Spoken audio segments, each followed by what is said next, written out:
hello लोगोफोर बरायबाय बड' जब info अफिशियेल YouTube चेनेलाव दा लोगोफोर अफिशियेल आपडेट फैबाय आं नोंथांमोननो बाथ्रा होदोंमोन आसाम फरेस्ट डिपार्टमेन्टआव थाबैनो भेकेन्सि फैसिगोन होननानै आरो लोगोसे पोस्ट वाइसआव फैसिगोन दा फाइनालि फरेस्ट गार्ड दङ ड्राइभार दङ ग्रेड 4 दङ फरेस्टार ग्रेड 1 दङ बेनिफ्राय कमान्डो दङ अके दा नोंथांमोना भिडिअखौ जोबजासिम नाय अब्लानो बुजिगोन दा लोगोफोर जाय नोंथांमोना चेनेलाव गोदानै फैदों बड' जब इनफो इउटुब चेनेलाव साबस्क्राइब खालामना ला दा बेफोरबादि आपडेट सिगां मोननो हागोन बर' रावजोंनो आरो लोगोसे नोंथांमोननि अननायावनो दिनै 93,000 साबस्क्राइबार्स कमप्लिट जाबाय बेनिफ्राय 100K जायोब्ला फेज रिभिल फैगोन स' नोंथांमोना नेना थादो आरो लोगोसे नोंथांमोना चेनेलाव गोदानै फैनायफ्राबो साबस्क्राइब खालामब्ला जाहाथे नोंथांमोना गोदान भिडिअ नुनो मोनो एबा आपडेट साख्रिनि नोंथांमोनाहाय मोननो हायो दा लोगोफोर जों फैबाय आसाम गभर्नमेन्टनि पर्टेलाव स' बेनिफ्राय नोंथांमोननि बे फरेस्ट रिलिखौ कन्डाक्ट खालामगोन आसाम पुलिसआ अके थ' आसाम पुलिसनि आन्डारावनो गासैबो जागोन कमान्डोबो जागोन बेनिफ्राय गासैबो डिटेल्सआ बेयावनो दंखाजोबो फैखाजोब्बाय दा बेनिखायनो नोंथांमोना भिडिअखौ गोसो होनानै जाहाथे नोंथांमोना बुजियो दा लोगोफोर बे आपडेटआ फैबाय नै आसाम केबिनेटआव एप्रुभ जाबाय एप्रुभ खालामबाय 7 डिसेम्बराव अके स' बेयाव नोंथांमोननि आसाम फरेस्ट डिपार्टमेन्टआव बेसेबां खालि जाना दङ पस्टआ लांदां जादों बेयाव ओंखारबाय नै 1667 पस्टआ खालि जाना दंखायोमोन स' बिनि गेजेराव आरो माखासे डिटेल्स फैबावबाय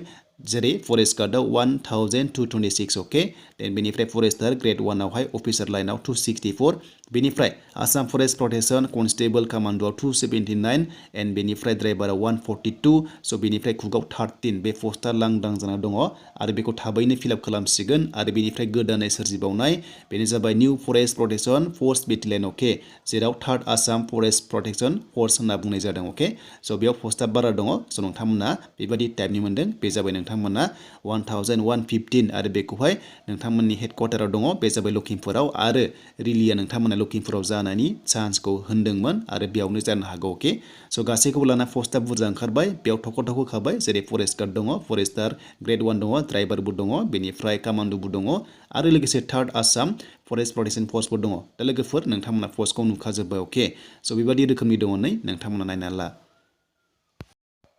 स' दानिया नोंथांमोननि रिलिखौ खालामगोन आसाम पुलिसआ बेखायनो SLPRBआव नोंथांमोना दा बावैनो अनलाइन एप्लाइ खालामनो हाथारसिगोन हिन्जावफोर हौवाफोर गासैबो अल आसाम केन्डिडेट्स देन बेनिफ्राय लोगोफोर स' नोंथांमोना नेदो अफिसियेल नटिफिकेसन स' बेनिफ्राय बैसो अके एजआ नोंथांमोना बैसोआ 18 इयार्स मिनिमाम बेनिफ्राय मेक्सिमाम 43 इयार्ससिम हादोंमोन देन बेनिफ्राय कमान्डोआव एसे खम थागोन मानोना बे कमान्डोआ स्पेशेल जाहैबाय नालाय नाथाय गुबुन पस्टआव 43 एबा 45 इयार्ससिम नोंथांमोना चान्सखौ मोनखागोन आसाम फरेस्टारावहाय एबा फरेस्ट गार्डआव अके दा लोगोफोर बेनिसोमोन दिनैनि बिग आपडेट आसाम फरेस्ट डिपार्टमेन्टनि माखासे डिटेल्स फैबाय स' नोंथांमोना लाइभ दानिया नोंथांमोना प्रुफखौ नुनो मोनबाय